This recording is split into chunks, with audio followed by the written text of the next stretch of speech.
Pourquoi moins manger, même un peu, pour perdre du poids est une très mauvaise idée.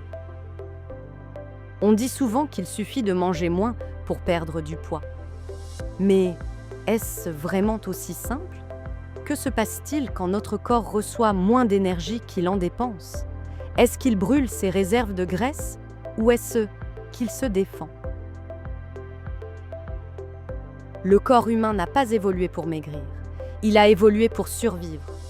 Et dès qu'il sent un manque, il met tout en œuvre pour protéger ses réserves. Dès que la restriction se prolonge, le corps appuie sur le frein.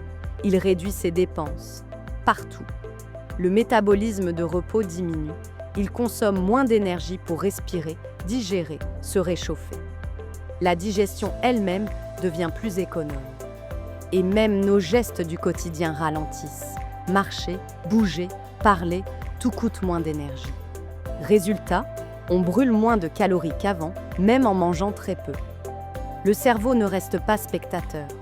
Il sent tout de suite que l'énergie baisse, alors il se met en chasse. Et bien sûr, il ne cherche pas une salade. Il réclame ce qu'il aime, ce qui rapporte vite de l'énergie. Il augmente la gréline, l'hormone de la faim. Il diminue la leptine, celle de la satiété. Vous dépensez moins d'énergie. Mais dans votre tête, la nourriture prend de la place.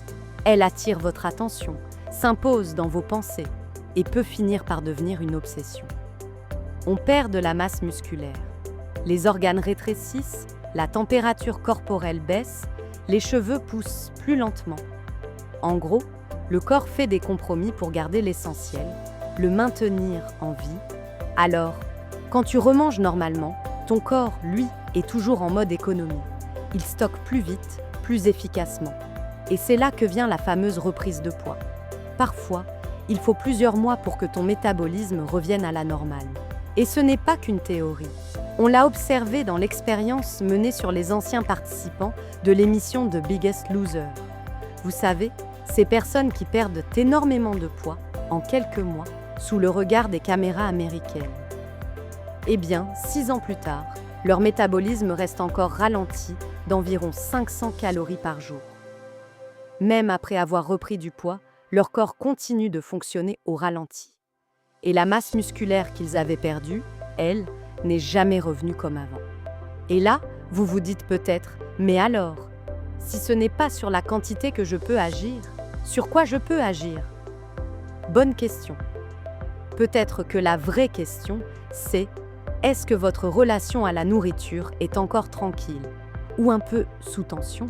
On va faire ensemble un mini-test utilisé par les professionnels. Il s'appelle le test SCOFF. 5 questions très simples. Répondez spontanément, oui ou non. Première question. Vous êtes-vous déjà fait vomir parce que vous ne vous sentiez pas bien l'estomac plein? Deuxième question. Craignez-vous d'avoir perdu le contrôle des quantités que vous mangez? Troisième question. Avez-vous récemment perdu plus de 6 kilos en moins de 3 mois? Quatrième question. Pensez-vous que vous êtes trop gros ou grosse alors que les autres vous considèrent comme trop mince? Cinquième question. Diriez-vous que la nourriture est quelque chose qui occupe une place dominante dans votre vie?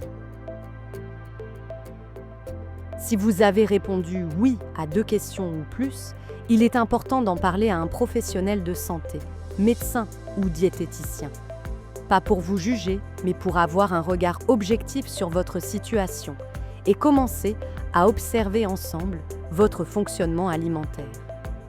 Cette compréhension permet souvent, assez rapidement, de poser des actions plus justes, plus efficaces et surtout plus alignées avec votre bien-être. Les vidéos de la chaîne Simplement en forme n'ont pas pour objectif de vous dire quoi faire, mais d'apporter des pistes de réflexion et des informations pour vous aider à agir de manière plus éclairée, plus consciente et en accord avec la personne que vous souhaitez devenir. Si ces vidéos vous intéressent, abonnez-vous et n'hésitez pas à partager votre avis.